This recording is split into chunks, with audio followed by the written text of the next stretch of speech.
मित्रों नमस्कार। इस एपिसोड में हम बात करेंगे भारत के भविष्य की। भारत के राज्यों में क्या स्थिति रहने वाली है और आने वाले समय में भारत पूरी दुनिया के लिए क्या सबक लेकर आया है। और भारत की अंदर प्रतिष्ठा देखें, शेयर मार्केट को देखते हैं, खाद्यान्न संकट को देखते हैं, खाद्यान्न के लाभ को देखते हैं। इन सब की मैं आपसे चर्चा करूंगा और साथ ही भारत में जो जो राज्य जिनके अभी चुनाव होने हैं 2026 में, उनकी भी बात होगी और अन्य राज्यों पर इस वर्ष क्या क्या प्रभाव पड़ने वाले हैं, इनकी मैं आपसे चर्चा करूंगा। तो सबसे पहले तो भारत की जो कुंडली है, उस कुंडली में वृषभ लग्न में राहु विराजमान है, दूसरे स्थान पर मंगल है, तीसरे स्थान पर सूर्य चंद्र शुक्र बुध शनि है, छठे स्थान पर गुरु हैं और केतु हैं सप्तम भाव में, और मंगल की महादशा अभी भारत को चल रही है। अब दूसरा, भारत का जो इस वर्ष है, ये वर्ष गुड़ी पड़वा से भारत की कुंडली निकाली जाती है। 19 मार्च में जो ग्रह स्थिति है उसकी मैं आपसे चर्चा करता हूँ। 19 मार्च को मीन लग्न में उदय है। सूर्य चंद्र शुक्र और शनि लग्न स्थान पर 4 ग्रह हैं। गुरु हैं चतुर्थ भाव में, छठे स्थान पर केतु हैं, मंगल बुध और राहु हैं द्वादश स्थान पर। तो ये जो ग्रह योग इस वर्ष बन रहे हैं, ये बहुत कुछ संकेत अच्छे भी दे रहे हैं और बुरे भी दे रहे हैं। तो अच्छे संकेत भारत के लिए अच्छे हैं, पर दुनिया की तुलना में भारत में भी संघर्ष बढ़ेगा, इससे इनकार नहीं किया जा सकता। ये भी संकेत देते हैं क्योंकि जो द्वादश स्थान पर बैठे हुए मंगल बुध और राहु हैं, ये 3 ग्रह ऐसे हैं जो विदेशों के प्रभाव को भारत पर भी डालेंगे और भारत उससे अछूता नहीं रहेगा। जैसे कि प्राकृतिक आपदाओं को कहें, युद्ध को कहें, आतंकवाद को कहें, तो ये सब स्थितियां नेगेटिव होने वाली हैं। इसमें भारत पर भी इसका प्रभाव पड़ने वाला है। और वैसे भी मंगल राहु और बुध है, तो भारत में आतंक बढ़ेगा, लेकिन आतंक बढ़ते बढ़ते भी आतंक का सफाया होता रहेगा। और मंगल बुध राहु है, तो भारत के अंदरूनी हिस्सों में भी नेगेटिव स्थिति लगातार बनी रहेगी और वो नियंत्रित भी होती रहेगी। ये उभरेंगे, बढ़ेंगे और कंट्रोल होंगे, ये स्थिति बन रही है। यदि भारत के व्यापार धंधे की बात करें तो व्यापार धंधे के मामले में भारत के उद्योगपति कुछ अच्छा करने वाले हैं और दुनिया में भारत के कई मामले में बड़ा नाम भी होने वाला है। ऐसे भी संकेत यहाँ मिलते हैं। यदि हम बात करें टेक्नोलॉजी के क्षेत्र की, तो बहुत सारे नए नए इन्वेंशंस इस वर्ष जितने भारत करेगा, दुनिया में कोई भी देश उतने इन्वेंशंस नहीं करेगा। अस्त्र शस्त्रों की बात करें तो डिफेंस में भी भारत नंबर 1 रहेगा पूरी दुनिया की तुलना में। वो भारत इस वर्ष जो वेपन्स तैयार करेगा, पूरी दुनिया उसको देखकर दंग रहेगी। ये ग्रह योग यहाँ पर बनते हैं। भारत की इस कुंडली से लग्न स्थान पर 4 ग्रहों का विराजमान होना संकेत है कि भारत की प्रतिष्ठा पूरी दुनिया में कई गुना बढ़ने वाली है और कई देश छोटे छोटे भारत के साथ आने वाले हैं। इस वर्ष ये होगा कि चाहे दुनिया के कुछ धड़े अलग हैं, रूस कर लें, यूक्रेन ले लें, चीन ले लें, अमेरिका ले लें, जापान, ये जो नामी ग्रामी देश हैं, ये अपनी अपनी लड़ाइयों में अपनी अपनी स्थितियों में व्यस्त रहेंगे। और ऐसे समय में भारत की जो स्थिति है, छोटे देशों को साथ लेकर चलने वाली, ये पूरी दुनिया में जानकारी नई फैलाएगी और भारत कई देशों से ऊपर निकलकर इसमें बाहर आ जाएगा। कई देशों का, छोटे छोटे देश, उनका समर्थन भारत को मिलना शुरू होगा। तो ऐसे समय में जो भारत का पूरी दुनिया में एक बोलबाला है, वो काफी तेजी के साथ बढ़ेगा। जितना 21, 22, 23 और 24 में बढ़ा, उससे अधिक 26 में बढ़ेगा।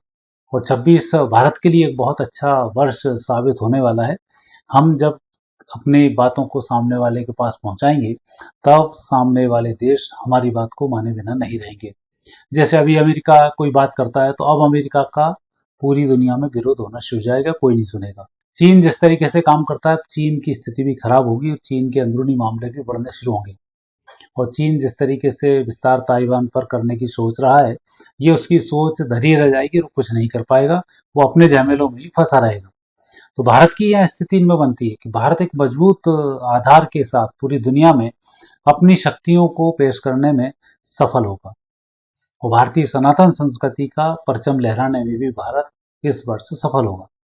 कृषि की बात करें तो पूरी दुनिया के खाद्यान्न उत्पादन में भारत अभी उतनी अच्छी पोजीशन पर नहीं था, लेकिन इस वर्ष 2026 में भारत कृषि उत्पादन में भी रिकॉर्ड तोड़ने वाला है। नए कुछ इन्वेंशंस की बात करें, कुछ खदानों की बात करें, तो उसमें भी भारत की स्थिति 2026 में मजबूत होने वाली है। भारत सिर्फ कमजोर होगा, वो होगा मंगल, केतु और बुध के कारण। यहाँ थोड़ी सी स्थिति नेगेटिव रहेगी। भारत से जलने वाले जो देश हैं, विशेष अमेरिका और चीन, ये घुसपैठ कराना, पाकिस्तान को उकसाना, पड़ोसी देशों से भारत का लगातार विवाद बढ़ाना, इसमें ये सफल होते हुए दिखाई देते हैं। लेकिन नियंत्रण भारत आखिर में कर लेगा और अंत आते आते तक स्थिति भारत के फेवर में होगी। यदि भारत के एक राज्य, सबसे पहले तो भारत की राजधानी दिल्ली की ही बात करें, तो दिल्ली के इस वर्ष जो गृह योग बन रहे हैं, दिल्ली में प्राकृतिक आपदाओं से ज्यादा दिक्कत आ रही है। वहाँ की स्थिति तो ठीक रहेगी, लेकिन प्राकृतिक आपदाएं, प्रदूषण है, भूकंप की स्थिति बनना, पानी की स्थिति बनना, गर्मी बहुत अधिक पड़ना, ये सब संकेत दिल्ली के लिए बहुत बेहतर नहीं है और काफी जान मान के नुकसान की भी स्थिति यहाँ पर बनी हुई है। सरकार तो अच्छे से काम करती रहेगी, फिर भी सरकार की बदनामी के बहुत से जो मार्ग हैं वो यहाँ पर खुल जाएंगे। और सुरक्षा की दृष्टि से देखे जाए तो दिल्ली की सुरक्षा इस वर्ष बहुत मायने रखती है। यहाँ पर नेगेटिव स्थिति बनने के बहुत सारे योग बनते हैं।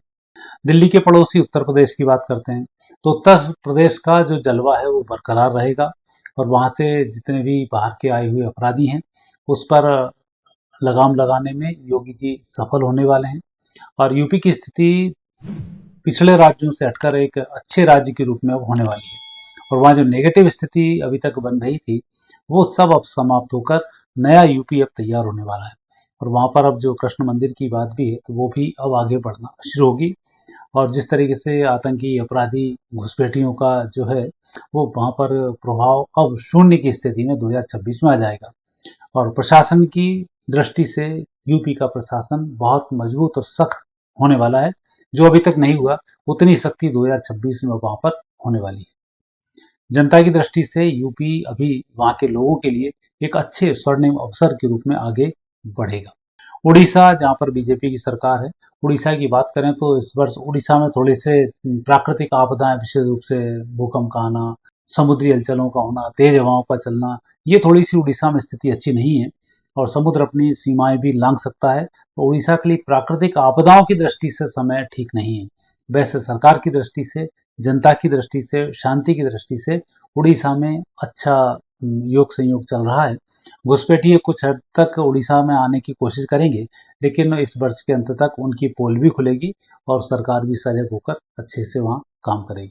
जम्मू कश्मीर की बात करें तो ये एक अवश्य ही थोड़ा सा कड़ा प्रश्न है। यहाँ की जो सरकार है, आतंकवादियों के साथ इनके मिले हुए तार सामने आएंगे और जम्मू कश्मीर सरकार पर बीच बीच में संकट भी आते रहेंगे और परिस्थिति ठीक रहती तो है, नहीं तो वर्ष के अंत में जम्मू कश्मीर में राष्ट्रपति शासन वापस लगने के आसार हैं और या फिर कुछ स्थिति ऐसी होगी कि वहाँ पर आर्मी शासन भले ही रहे, लेकिन आर्मी का अंदर बोलबाला हो जाएगा और उसके अधीन ही पूरे कश्मीर को फिर चलना पड़ेगा। ये स्थिति बहुत बनती है क्योंकि वहाँ आतंकी संगठन के बहुत सारे गुट और भी आने वाले समय में पकड़ में आने वाले हैं। वो कश्मीर में विशेष रूप से भारत विरोधी गतिविधियां चलने के भी संकेत हैं और उनके पकड़ाने की भी पूरी पूरी स्थिति इसमें बनती है। राजस्थान को यदि हम देखते हैं तो राजस्थान की स्थिति आपराधिक दृष्टि से, राजस्थान में बहुत सारे अपराध बढ़ने वाले हैं और अपराधों पर नियंत्रण सरकार नहीं रख पाएगी। वहाँ के विशेष रूप से जो सिपह सलाहकार हैं, रिश्वतखोरी है, ये भी बढ़ती नजर आ रही है। राजनीतिक दृष्टि से देखे जाए तो वहाँ स्थिति बहुत बेहतर नहीं है। कुल मिलाकर अभी भाजपा को राजस्थान में बहुत काम करने की आवश्यकता है, नहीं तो 2026 भाजपा के लिए राजस्थान में बदनामी का कारण बनने वाला है। और बाकी के योग संयोग उनके अच्छे हैं, प्राकृतिक दृष्टि से वो सही रहेगा, आपदाओं की स्थिति नहीं है और वहाँ यदि हम देखते हैं खाद्यान्न तो अच्छा रहेगा। हरियाणा की यदि हम बात करते हैं तो हरियाणा की स्थिति भारत में बहुत बेहतर नहीं है। यहाँ से कई आतंकी बड़े बड़े अपराधी पकड़ाएंगे और सरकार हाथ पर हाथ रख के वहाँ पर देखती रहेगी। वहाँ भी स्थिति है कि एक मजबूत सरकार या मजबूत एक प्रशासक की आवश्यकता है जो हरियाणा को बचा ले, अन्यथा कई सारे अपराधी संगठन और विशेष रूप से तो वहाँ निकलते ही रहते हैं। तो ये स्थिति और भी वहाँ पर बढ़ने वाली। तो प्रशासनिक दृष्टि से देखें और जनता के और सरकार के तालमेल की दृष्टि से देखें तो वहाँ की सरकार बहुत अच्छा काम नहीं कर पाएगी और जनता में सरकार की खिल्ली उड़ना तय है।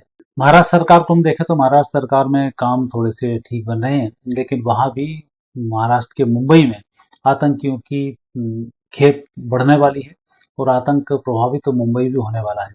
आसपास की स्थिति अवश्य ही महाराष्ट्र की संतोषजनक रहेगी, सरकार का कार्य संतोषजनक रहेगा, लेकिन आपसी तालमेल कम होने के कारण अपराधियों के लिए यह स्थान थोड़ा सा अच्छा बनने वाला है और अपराधी वहाँ पर अच्छे से शरण ले पाएंगे, सरकार उनका कुछ भी नहीं कर पाएगी। तो ये स्थिति वहाँ पर नेगेटिव रूप से बन रही है। मध्य प्रदेश के यदि हम देखते हैं, मध्य प्रदेश में तो गृह योग अच्छे बनते हैं, लेकिन यहाँ पर सरकार के जो नुमाइंदे हैं, विधायक हैं, मंत्री हैं, ये कहीं ना कुछ उटपटांग बकते हुए सरकार की खिल्ली उड़वाएंगे। मुख्यमंत्री भी उन पर बहुत अच्छा नियंत्रण नहीं रख पाएंगे। कुल मिलाकर राजनीतिक रूप से बहुत अच्छा मध्य प्रदेश के लिए यह वर्ष नहीं है। अच्छा नेता भी मिलना इस वर्ष मुश्किल बन रहा है। ऊपर स्थिति भी यहाँ अपराध की दृष्टि से भी बहुत बेहतर नहीं है। घूसखोरी की दृष्टि से मध्य प्रदेश मुझे लगता है नंबर 1 पर आ जाए तो इसमें कोई अतिशयोक्ति भी नहीं है। ये यहाँ के गृहयोग बताते हैं। फसलों की दृष्टि से बहुत अच्छा लाभ मिलेगा, मौसम की दृष्टि से बहुत अच्छे लाभ मिलेंगे, पर्यटन की दृष्टि से बहुत अच्छे लाभ मिलेंगे, लेकिन जो मूल मध्य प्रदेश का तत्व है उसमें कहीं कमी देखी जाती है। और अपराधियों का अड्डा आने वाले समय में अब मध्य प्रदेश बनने वाला है। ये गृहयोग मंगल के कारण बताते हैं कि प्रदेश में आने वाले समय में हलचल बहुत तेज होगी। छत्तीसगढ़ को देखते हैं तो छत्तीसगढ़ में अवश्य लाभ के संकेत हैं। बहुत अच्छी फसलें वहाँ पर होंगी, प्रशासनिक रूप से भी हालांकि डुलमुल चलेगा, लेकिन फिर भी ये कि छत्तीसगढ़ संभल जाएगा। दूसरा, केंद्र के हस्तक्षेप होने से वहाँ पर जितने आतंकी संगठन है, माओवादी टाइप के संगठन है, ये सब अब सरेंडर होंगे। और मुझे लगता है जीरो टॉलरेंस की जो सरकार की नीति है वो वहाँ पर काम करेगी और छत्तीसगढ़ इन अपराधी माओवादियों से, लाल आतंक से मुक्त होने वाला है। गुजरात की बात करते हैं। गुजरात निश्चित रूप से लाभकारी सिद्ध होने वाला है। आने वाले समय में गुजरात में बहुत कुछ अच्छे भविष्य की संभावनाएं भी हैं और गुजरात के व्यापार व्यवसाय में भारत के लिए बहुत बड़ा योगदान गुजरात का होने वाला है और गुजरात कई और नए उद्योगपतियों के बढ़ने की स्थिति दिखाई देती है। बिहार की स्थिति ठीक है और बिहार में अब सरकार विशेष रूप से आतंकी और अपराधी और घुसपैठियों के लिए बहुत तेजी से काम करना शुरू करेगी और वहाँ पर इस प्रकार के उपद्रव भी बढ़ेंगे लेकिन पकड़े भी जाएंगे। तो सरकार की जो सजगता है वो इस वर्ष 2026 में बहुत काम आने वाली है और अपराधियों के लिए भी बिहार अब काल बनने वाला है जैसा उत्तर प्रदेश है। वैसा ही अब घुसपैठी और अपराधियों के लिए बिहार में एंट्री नहीं मिलेगी और इनको बड़ा नुकसान होगा। आय की दृष्टि से देखे जाए तो इस वर्ष बिहार आय के स्रोत बढ़ाएगा और कुछ नई स्थितियां भी बेहतर होंगी जो जनता के लिए खुशहाली का कारण बनेंगी। कर्नाटक को यदि हम देखते हैं तो कर्नाटक में स्थिति राजनीतिक दृष्टि से बहुत बेहतर नहीं होगी और प्रशासनिक रूप से, भ्रष्टाचार की दृष्टि से, आपसी खींचतान की दृष्टि से कर्नाटक बहुत बेहतर परिणाम प्रदान नहीं करेगा। वहाँ की जनता में सरकार के प्रति बहुत तेज आक्रोश उत्पन्न होने वाला है। कई जगह हड़तालें होंगी, कई जगह स्थिति नेगेटिव होगी और आने वाले समय में ये जो सरकार है ये सरकार वहाँ पर नहीं रहेगी, ऐसे गृहयोग बताते हैं। तेलंगाना की जो स्थिति है, तेलंगाना आर्थिक रूप से मजबूत होने वाला है। वहाँ की सरकारें भी बेहतर काम करने वाली हैं और तेलंगाना की स्थिति देश में अच्छी उभर कर आने वाली। पर्यटन के क्षेत्र में नए काम तेलंगाना करने वाला है। धन दान की दृष्टि से तेलंगाना में स्थिति अच्छी रहेगी, लेकिन बीच के कुछ समय ऐसा आएगा कि वहाँ पर सरकार खुद ही आपस में एक दूसरे से लड़ते हुए नजर आएंगे, लेकिन ये स्थिति अक्टूबर से दिसंबर तक रहेगी। उसके बाद फिर स्थिति वहाँ पर सामान्य होने लग जाएगी। पंजाब की दृष्टि से देखा जाए तो पंजाब में आतंक बढ़ेगा, अपराध बढ़ेगा, शराब माफिया बढ़ेंगे और विशेष रूप से नाना प्रकार के दोष वहाँ पर लगेंगे और सरकार उन सब में फेल होगी या यूँ कहें कि सरकार उन सब के साथ रहेगी। अपराध की दृष्टि से के नशे की दृष्टि से देखते हैं तो इस समय में बोलबाला सरकार और अपराधियों का एक साथ बना रहेगा, जो स्थिति वहाँ पर ठीक नहीं रहेगी। वर्तमान सरकार की स्थिति कमजोर होगी, कांग्रेस की स्थिति वहाँ पर मजबूत होगी। लेकिन आने वाले जो समय है उस समय में पंजाब वो पंजाब नहीं है जिसके लिए हम उसको जानते हैं और खाद्यान्न संकट भी वहाँ आएगा। यदि हम पानी की दृष्टि से देखें तो इस वर्ष तो जल प्रलय कम हुई, लेकिन अगली बार जल प्रलय और अधिक होगी जिससे पंजाब को बहुत अधिक नुकसान होगा। हिमाचल की बात करें तो हिमाचल में निश्चित रूप से फिर उठापटक के संकेत हैं और मुझे लगता है कि नवंबर दिसंबर आते आते सरकार में इतनी ज़्यादा उपद्रव मच जाएगा कि बीजेपी सिर्फ दूर से देखना ही इस गेम को पसंद करेगी और जनता इनके तमाशों को देखते हुए यहाँ से ऊब जाएगी। साथ ही हिमाचल में प्राकृतिक आपदाओं का भी इस वर्ष बहुत अधिक योग बन रहा है जो नेगेटिव स्थिति को दर्शाता है। उत्तराखंड की यदि हम बात करते हैं तो उत्तराखंड में इस वर्ष आय के स्रोत तो बढ़ेंगे, लेकिन यहाँ भी भूस्खलन की स्थिति तेज बनी हुई है। वापस बाढ़ और इस प्रकार की स्थिति बनी हुई है। हिमालय के धड़कने की स्थिति बनी हुई है। तो बहुत बेहतर नहीं कह सकते, लेकिन सरकार का जो काम है वो बखूबी चलता रहेगा। पर्यटन के क्षेत्रों में कुछ नए रिकॉर्ड भी उत्तराखंड कायम करने वाला है। तो ये वो राज्य हैं जिनके जो एक मुख्य हैं और जिनकी भारत में बड़ी भूमिका भी है। और अब 5 राज्य हैं जहाँ चुनाव होने वाले हैं। पहला चुनाव होने वाला है बंगाल का। तो बंगाल का जो चुनाव है वहां पर जो स्थिति बनती है बीजेपी की बहुत मजबूती के साथ बन रही है और सनातन की एकाग्रता का बंगाल में अभी वर्ष है। और बंगाल प्राप्त करने के बाद सनातन पूरे भारत में बहुत तेजी के साथ फैलने वाला है। तो बंगाल की बात यदि हम करते हैं तो सनातन के लिए यह बहुत अच्छा वर्ष साबित होगा। और लग्न स्थान पर इस वर्ष वैसे भी 4 ग्रह बन रहे हैं, सूर्य, चंद्र, शुक्र और शनि। तो ये संकेत दे रहे हैं कि हमारा जो पूर्वी हिस्सा है अब भारत का सनातनी में होने वाला है, भगवा होने वाला है, ये संकेत मिलते हैं। ममता बनर्जी की स्थिति वहां पर बहुत नेगेटिव होगी और आने वाले समय में अभी जो चल रहा है मारकाट भी बढ़ेगी, नेगेटिव स्थिति भी बनेगी और वहां पर कुछ आपसी वैमनस्य, जातिगत, धर्मगत भी बढ़ने वाले हैं जो शुभ संकेत नहीं देते हैं। और कुछ स्थिति मुझे दिखाई देती है कि वहां पर राज्यपाल का शासन या आर्मी की स्थिति या सिक्योरिटी फोर्सेस की स्थिति वहां पर बढ़ती हुई मुझे दिखाई देती है। तो ये वर्ष चुनाव का वर्ष है और सनातन का वर्ष है, तो इसलिए बंगाल इससे अछूता नहीं रहने वाला। केरल की बात करते हैं तो केरल में लेफ्टिस्ट तो वैसे खत्म होते चले जा रहे हैं। अब आने वाले समय में ये वामपंथियों के लिए बहुत अच्छा शासन केरल में नहीं रहने वाला है। हिंदू जागरण वहाँ भी होगा और बीजेपी की स्थिति वहाँ पर मजबूत होगी। और मुझे तो लगता है कि यदि कहीं थोड़ी भी अधिक मेहनत हुई और कुछ परिस्थिति बनी तो बीजेपी की सरकार भी वहाँ पर बनने से इनकार नहीं कर सकते। लेकिन बीजेपी बहुत मजबूत स्थिति में बनती हुई दिखाई देती है। तमिलनाडु की यदि हम बात करते हैं तो तमिलनाडु में जो सरकार वर्तमान की, ये सरकार परिवर्तन के योग बनते हैं यहाँ चुनाव में। और नई सरकार आएगी और नई सरकार में बीजेपी की भी एक बड़ी भूमिका होगी, या यूँ कहें कि उसके सहयोग से नई सरकार वहाँ पर बनने वाली है। पांडिचेरी की बात करते हैं तो वहाँ पर बीजेपी का परचम लहराएगा और अच्छी स्थिति वहाँ पर बनी रहेगी। और आसाम की स्थिति की बात करते हैं तो आसाम में भी भगवामय आसाम बनने वाला है और जो सरकार इनकी वर्तमान चल रही है यही सरकार कंटिन्यू करने के वहाँ पर संकेत प्राप्त हो रहे हैं। तो मित्रों ये था 2026 भारत के राज्यों के लिए और भारत के लिए कैसा होगा उनकी मैंने आपसे चर्चा की। आगे फिर नए विषय के साथ आपसे भेंट होगी। आगे दीजिए, नमस्कार।